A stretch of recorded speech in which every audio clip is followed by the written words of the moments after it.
Soy el doctor Raúl Aveiro y me toca compartir con ustedes la charla Introducción a los proyectos multicéntricos. Antes que nada, quiero agradecer a la Sociedad Científica de Estudiantes de Medicina de la Universidad Católica de Asunción por la invitación. Bien, vamos a ir hablando un poquito acerca de los proyectos multicéntricos. Vamos a ir tocando algunos temas en cuanto a la realización de ellos, qué implica, algunos consejos y sugerencias para que ustedes siendo estudiantes o desde su vida de pregrado puedan realizar un proyecto multicéntrico sin mucha dificultad.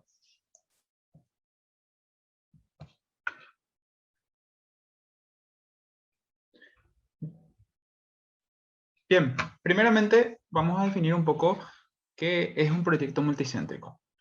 Un proyecto multicéntrico realmente no es un artículo de investigación que difiera mucho en cuanto a su forma con un trabajo de investigación natural, ¿sí?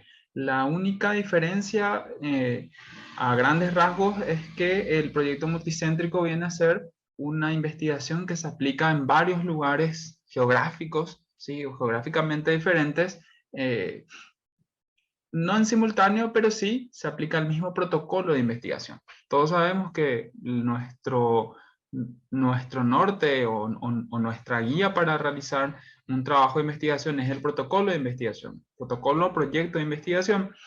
Bien, entonces este protocolo se aplica en diferentes lugares geográficos, ¿sí? Por ejemplo, una encuesta que ustedes quieran realizarla sobre un tema, por ejemplo, salud mental, ansiedad y depresión en estudiantes de medicina.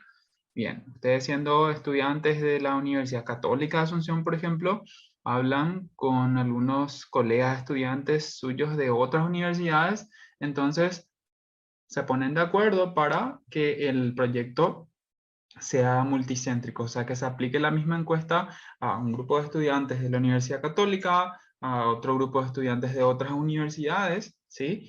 Entonces ahí vamos volviendo a nuestro proyecto multicéntrico, ¿sí? Se aplica el mismo instrumento de recolección de datos en varios centros, ¿sí? Es multicéntrico.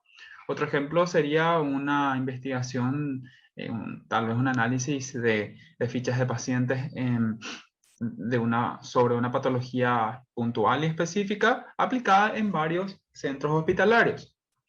Eventualmente puede ser un análisis de fichas sobre pacientes con cuadros de pancreatitis crónica asociadas, por ejemplo, a alguna complicación de interés. Entonces, vamos evaluando las fichas de los pacientes en un hospital y luego en otro y así sucesivamente en un grupo de hospitales. Entonces, vamos volviendo nuestro trabajo, nuestro proyecto multicéntrico.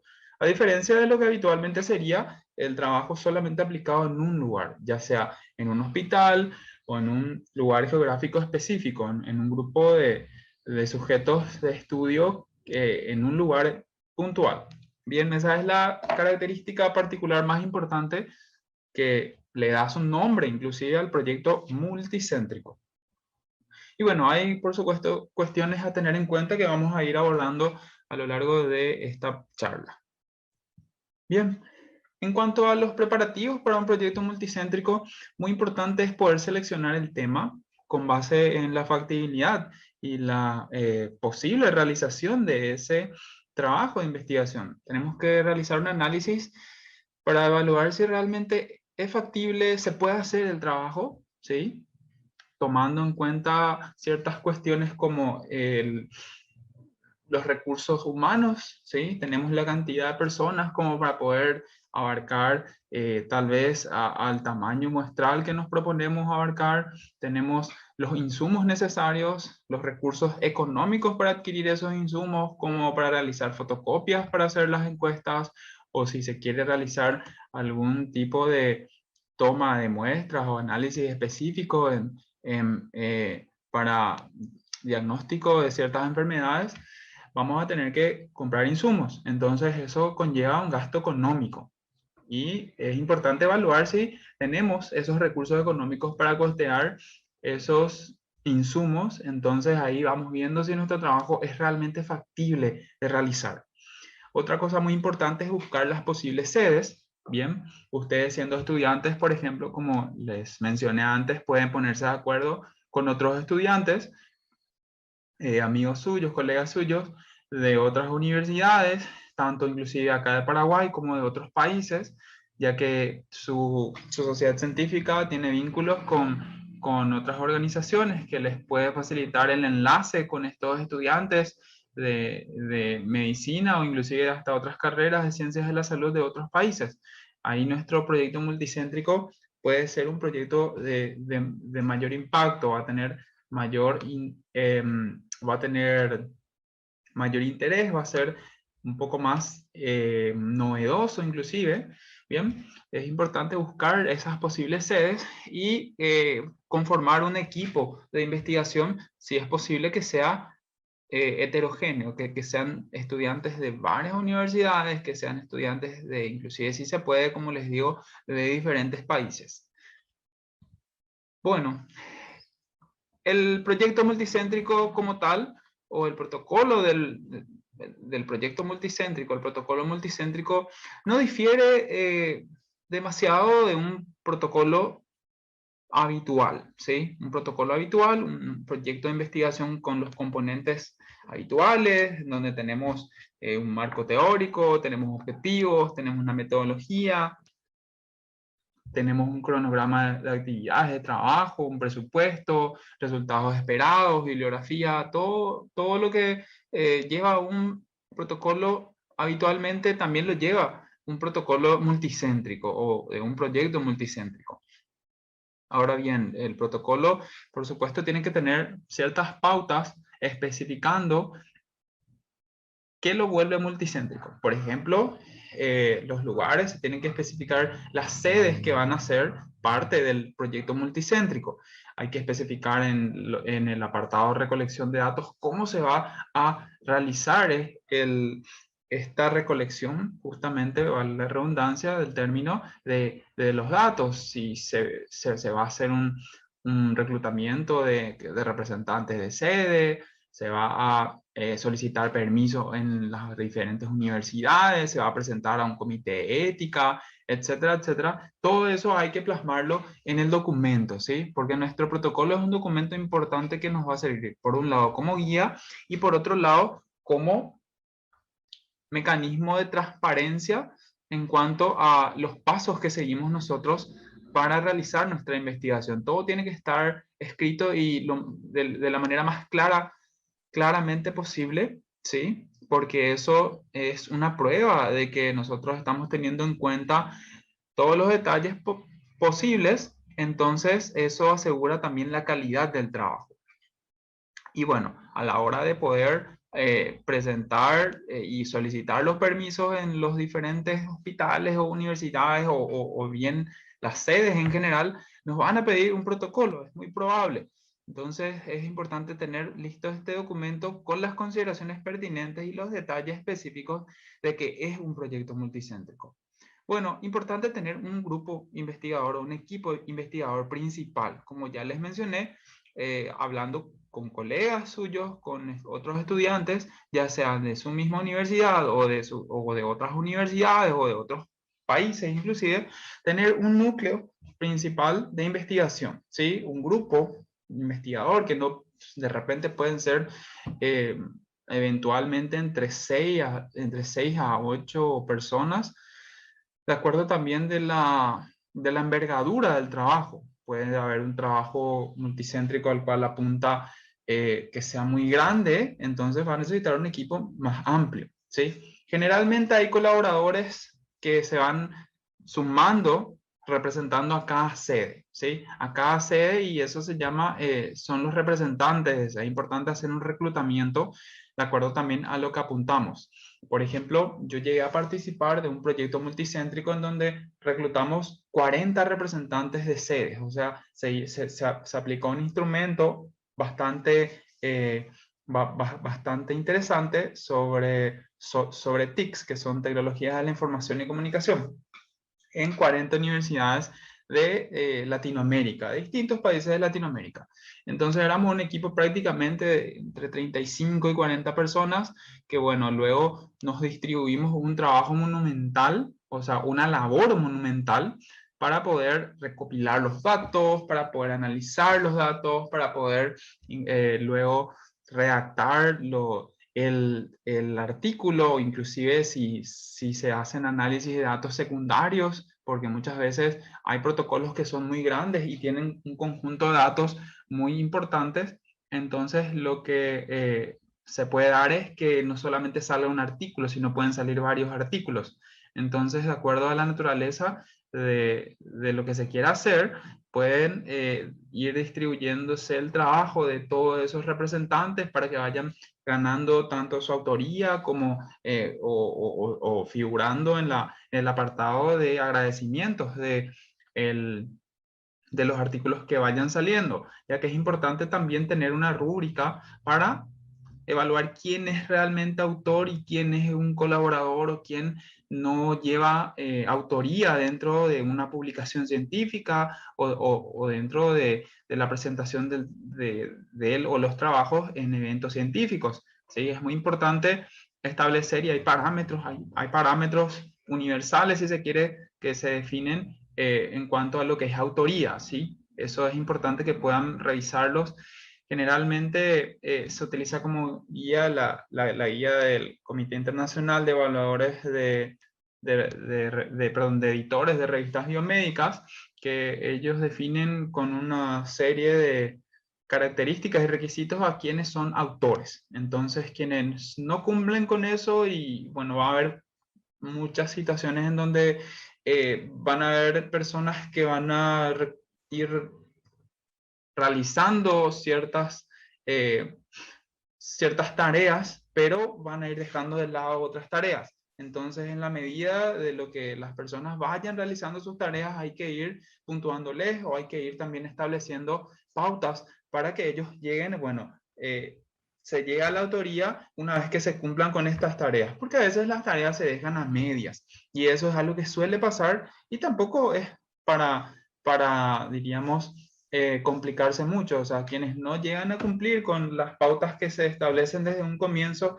que son para ganarse la autoría, bueno, luego van como agradecimientos dentro del paper. Claro que eso no tiene un valor curricular como lo de que lleven el nombre como autores en la publicación o en la presentación de un evento científico. Entonces, establecer las pautas del grupo investigador, quienes van a cumplir el rol de autores, es muy, muy importante desde un comienzo. Bien, verificar los permisos de sedes. Como les dije, es importante tener un protocolo y que ese protocolo esté bien específico, con todos los detalles posibles, esclareciendo todas las pautas que van a seguir ustedes para realizar el trabajo, el análisis de los datos, cómo van a reclutar o cómo van a entrenar inclusive a cada representante de sede en lo que es la medición del instrumento, cómo se va a realizar el análisis de datos, las cuestiones éticas que se tuvieron o que se tienen en cuenta para el proyecto, el cronograma de trabajo, todas las variables, cómo se van a analizar, el instrumento, que quede claro si es un instrumento ya previamente validado, si la validación se va a realizar por parte del equipo investigador, se va a hacer una validación interna, externa, todo lo concerniente al trabajo posible tiene que estar plasmado en el protocolo. Y luego pasar, por supuesto, por un comité de ética es muy importante, ¿sí? Mucha gente tiene la duda de que si el proyecto se aplica en varios lugares, es importante que pase solamente por un comité de ética o pase por varios comités de ética. Bueno, importantísimo que sí o sí pase por un comité de ética. Bien, dependiendo también de el lugar en donde se va a aplicar, por ejemplo, tenemos un proyecto multicéntrico con 10 sedes. Pueden haber algunas sedes, ya sea esta sede de un hospital, una universidad o algún lugar, puede que te pidan el protocolo, puede que no te pidan el protocolo. Así como también puede que te pidan una aprobación de comité de ética que vos ya tengas o que ustedes ya tengan. Y también puede que les digan, bueno, ok, tienen su aprobación de comité de ética, pero nosotros queremos que pase también su protocolo por nuestro comité de ética. Perfecto, eso le da un plus. Entonces, si el protocolo pasa por los 10 comités de ética de las 10 sedes que si no son exigencia o si son exigencia, o sea, independientemente a que sean o no exigencias, si ustedes consideran pertinente eso, enhorabuena, su proyecto va a tener varias aprobaciones de comités de ética y nunca está de más. Eso va a ir también certificando la calidad del trabajo y bueno, que dando fe de que ustedes priman la integridad de los datos y de los sujetos de estudio. Entonces es importante la cuestión del comité de ética. Y bueno, fijar una fecha de inicio para el proyecto entre lo que sería el inicio, el desarrollo, o sea, tiene que haber un cronograma establecido. Eso es muy, muy importante para darle un orden y que no se vaya perdiendo el trabajo en el tiempo, porque hay veces que las tareas, como les dije, trabajando en un grupo grande, se suelen perder, ¿sí? Se dejan a medias y bueno, hay que tener un grupo principal de investigadores y luego están los representantes de sede como reclutados. Entonces, este grupo investigador principal lo que hace es también supervisar. Entonces, hay cabezas, diríamos, o personas que están al frente que se encargan de los detalles principales, ¿sí? De detalles principales más que nada en la supervisión y claro, tienen también, por supuesto, su rol en lo que sería para cumplir la autoría, ¿no? Tienen también que, en la medida de lo posible, recopilar los datos, tienen que también procesarlos, etcétera, etcétera. Pero importante es que haya un cronograma y que haya gente que se encargue de que se cumplan las tareas que se plasmaron en ese cronograma. Lo de los roles es lo que ya les mencioné. Ese equipo principal, por ejemplo, es importante que tenga un coordinador general o un co-coordinador o un grupo de coordinadores que tengan funciones específicas para ir supervisando. Están los representantes de sedes, que serían, en la experiencia mía, importante que los representantes de sedes estén como fuera del núcleo principal, no como que estén rezagados, sino que el núcleo principal se va a encargar, aparte también de eventualmente representar a su sede, se va a encargar de la supervisión general del trabajo, que suele ser mucha la labor, o sea, hay mucho trabajo que hacer, entonces se tiene que trabajar de manera coordinada.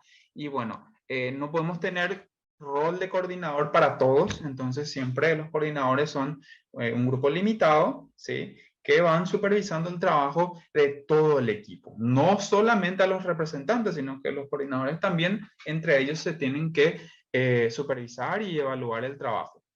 Después los asesores, como recomendación es importante que haya una persona con experiencia trabajando con ustedes, o sea, con experiencia previa en publicaciones científicas, en la realización de un trabajo de investigación y en lo posible de un proyecto multicéntrico. Algún asesor, algún investigador, médico, médica o experto o experta en la realización de, por un lado, el área de trabajo que ustedes quieren tocar para su proyecto, por ejemplo, cardiología, neurología, educación médica, lo que fuere, es importante que haya un especialista en el campo en cuestión, un experto, y luego también, si se puede, uno metodológico, que sea un asesor que se encargue de supervisar y acompañar un poquito todo lo que es la cuestión metodológica, estadística, si se realizan los cálculos de tamaños muestrales correspondientes, si se delimita bien a la población de estudio,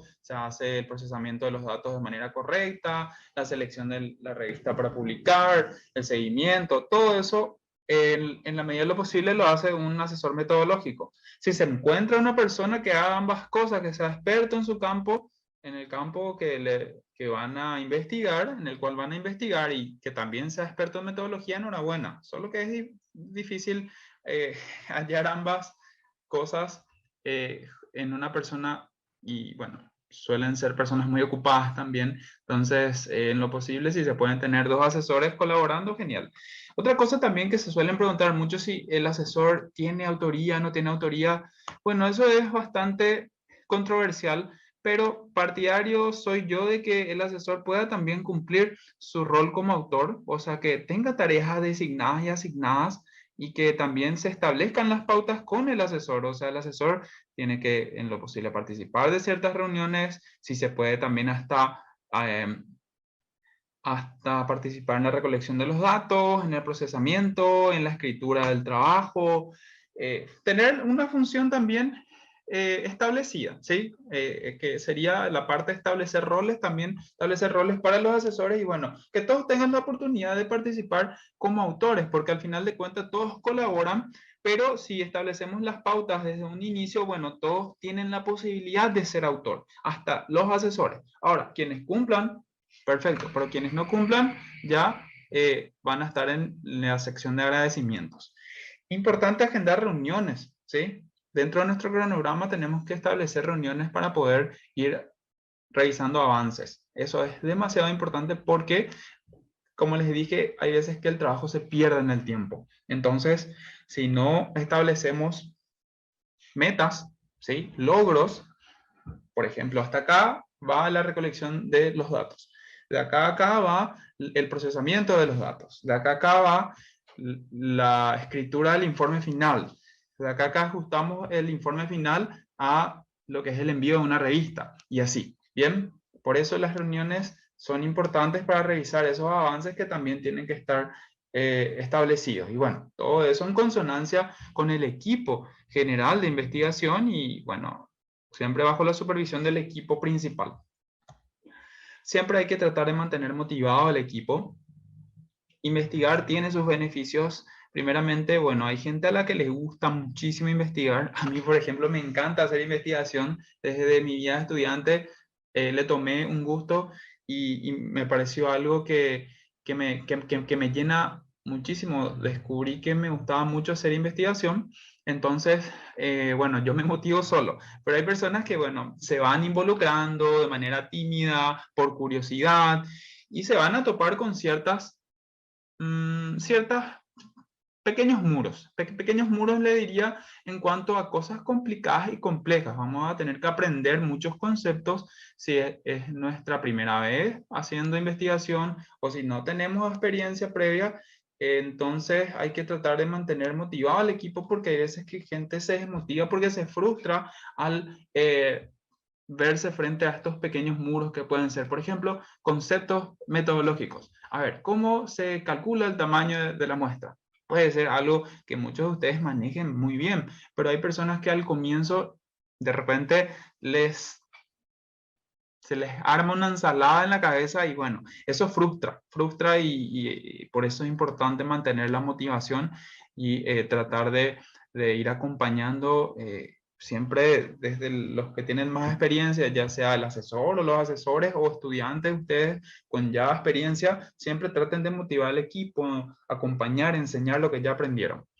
Lo que sería la evaluación del desempeño, como les dije, es importante para definir la autoría, tener una rúbrica desde inicio, de ser posible.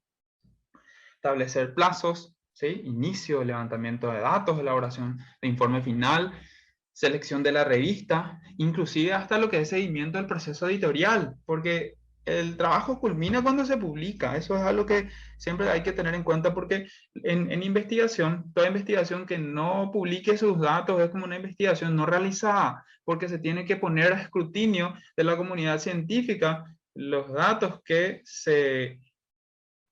que se tiene como resultado de las investigaciones. O sea, la investigación es un despropósito si se realiza y se encajona, si no se difunden los datos, si no presentamos en un evento científico, si no lo publicamos, ¿sí? Entonces, es importante llegar a eso y eso tiene su trabajo y su tiempo y hay que establecer plazos para poder lograr eso. Se distribuye una vez que culmine el trabajo, una vez bueno, esto era en lo que a la ejecución del protocolo del proyecto conllevaba. Como les digo, es importante durante el trabajo de campo y todo lo que se va realizando se tenga en cuenta esto. Y luego una vez que lo culminan, como les mencioné, se van distribuyendo roles con base en las pautas finales, ¿sí? Armar un informe final, tener en vista una revista para publicar. Entonces vamos generando grupos de redacción del manuscrito, cada uno colabora con una parte, por ejemplo, bueno, las clásicas partes de un artículo original de investigación, que es La clásica sección en donde se publica un trabajo de investigación tiene una estructura que se llama IMRD, en donde hay una introducción, está la sección de metodología, está la sección de resultados y de discusión. Entonces, si tenemos un grupo interesante de personas que siguieron con el trabajo y fueron llegando a cumplir todas las pautas que fijaron a comienzo para autoría, ellos también es importante que puedan colaborar con la redacción del manuscrito, no dejarle a solamente una o dos personas eso porque se van a cargar con mucho trabajo. Y es un poco a veces hasta tedioso sentarse y escribir. Entonces, si podemos coordinar que varias personas puedan realizar esa redacción, mejor, así se termina más rápido y bueno, también todos dan su feedback o su retroalimentación de cómo se va armando el manuscrito. Bien, entonces, como les dije, el tema de que puede salir más de un trabajo de acuerdo a la envergadura del proyecto. Se ve cómo distribuir la autoría con base en su rúbrica que tienen de inicio, presentarlo en eventos y jornadas también. Eso le da también inclusive hasta aprendizaje a la gente, porque van defendiendo su trabajo en estos congresos o jornadas y se van haciendo cada vez más expertos. Eso es muy, muy importante porque les da la experiencia de, primero, el dominio del tema que están investigando y segundo, el dominio también de los marcos metodológicos, cómo ya van a manejar, cuando le hablan de variables, ya van a saber de qué le hablan, cuando le hablan de, de instrumentos de recolección de datos, de análisis estadísticos, ya van a tener más experiencia conforme vayan presentando más trabajos o vayan realizando más investigaciones. La elección de la revista para publicar, ¿sí? Y los roles de la preparación con base en las normas de la revista es muy importante también. Siempre tiene que haber roles designados y bueno, gente que se encargue de cada parte, así no se le sobrecarga a una, dos o tres o cuatro personas todo el trabajo, porque como toda investigación conlleva su labor. Entonces, la distribución de los roles, habrán dado cuenta, ya se habrán dado cuenta a lo largo de la charla, es algo demasiado importante. El proceso editorial se tiene que hacer seguimiento, como les dije, es un proceso que no tarda poco tiempo, suele tardar mucho tiempo, 2 a 4 meses entre la primera respuesta, dependiendo también de la revista, pero lo habitual en una revista de mediano impacto a la cual pueden apuntar realizando proyectos multicéntricos, les van a responder después de 2 o 3 meses y es probable que le digan, bueno, podemos aceptar su trabajo, pero tienen que hacer ciertos cambios. Entonces ahí se tiene que hacer los cambios, se tiene que ajustar nuevamente a lo que nos pide la revista y luego capaz nos aceptan o pueden que nos rechacen. Entonces, si nos aceptan, otra vez se pasa por un proceso que se llama proceso editorial, que otra vez tiene su tiempo y suelen ellos mandar otra vez más correcciones o ciertas cosas como se le llama prueba de imprenta cuando le envían ya el artículo que está a punto de ser publicado, cómo va a quedar en la revista publicado y te dicen, por ejemplo, bueno, vean si los nombres están bien, vean si el artículo no tiene algún error de ortografía, de diagramación, ¿sí? Que la diagramación o maquetación es como ponen justamente cómo va a quedar finalmente en la revista. Entonces, todo eso se tiene que ir contestando con correos que les van a enviar los editores de la revista y se tiene que ir respondiendo. Entonces, si la persona que no está, o sea, que está encargada de eso no es constante, se pierde la publicación. Te lo rechazan, si no se contestan los correos de la revista, ellos directamente desechan tu trabajo. ¿Y dónde presentar los trabajos? Tenemos espacios que nos ofrecen tanto en nuestras sociedades científicas como en federaciones de nivel internacional, como la FELSOCEM, que ofrece su magno evento, que es el Congreso Científico Internacional, donde se pueden presentar sus trabajos de acuerdo a diversas categorías, ¿sí? Que hay categorías como ustedes pueden presentar su protocolo de investigación, pueden presentar su trabajo ya terminado, etcétera. Estos son algunos de los eventos que se fue realizando en FELSOCEM, o sea, en los congresos científicos internacionales. Este fue en Panamá en el 2015, este fue en Cusco.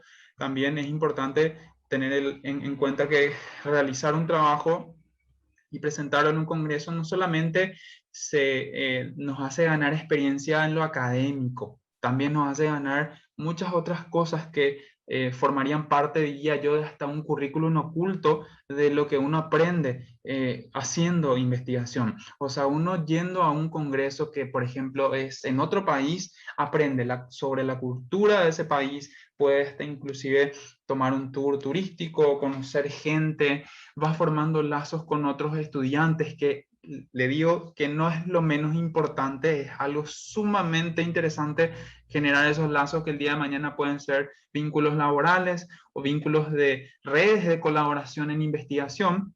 Yo, por ejemplo, hasta el momento sigo manteniendo contacto con muchos amigos que hice a lo largo de mi vida de estudiante y mi participación en congresos presentando trabajos. Hasta hoy en día sigo haciendo investigación con ellos y hacemos publicaciones y por supuesto se mantiene la amistad.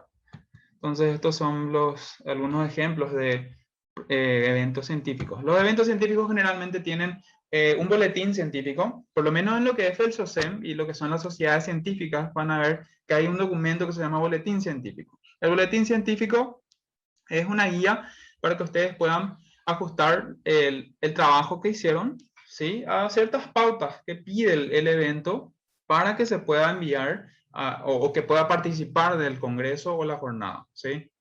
Entonces, por ejemplo, también hay plazos en esos eventos que se tienen que cumplir. Generalmente en este tipo de eventos te piden, por ejemplo, el envío primeramente el resumen del trabajo, que el resumen es una pequeña síntesis que también tiene todas sus pautas. Por ejemplo, te piden que no pase de 250 palabras, que tenga un resumen en español y otro en inglés, y así. Luego tenemos una fase de envío in extenso, en donde se envía todo el trabajo completo. Y por último, la presentación del trabajo, que sería in situ en el evento. Hoy en día, por la coyuntura actual de la pandemia por la COVID-19, los eventos o la mayoría de los eventos son virtuales. Y bueno, siguen las mismas pautas, solo que la presentación se hace de manera virtual. Esto sería el ejemplo de un resumen. Si bien es una publicación de una revista, que es la revista CIMEL, que es la revista de la FELSOCEM, la revista científica, un resumen se ve así, sí. Se ven las letras muy pequeñas ahí, pero es una síntesis del trabajo. Generalmente hay un resumen en español y otro en inglés, y bueno, esto es lo que se suele enviar en lo que se llama primera fase de los concursos científicos, generalmente. Bueno, luego tenemos el in extenso, que es ya nada más para poder hacer un paralelismo con lo que es el envío a una revista científica. Tiene prácticamente el mismo formato, tiene las mismas partes: introducción, metodología, resultados, discusión, que son partes de un artículo original de investigación, que es como termina publicado nuestro trabajo de investigación, sea multicéntrico o no sea multicéntrico, o sea, independientemente de que sea o no multicéntrico. Eso. Las categorías de los concursos científicos, bueno, nuestro proyecto multicéntrico va a participar en la categoría de trabajos de investigación. O también podemos presentar nuestro protocolo de investigación. No podemos presentarlo como casos clínicos. Los casos clínicos son artículos científicos de otra naturaleza, en donde se presenta el caso de una persona específica o con una patología específica, o una serie de casos acerca de una patología en cuestión.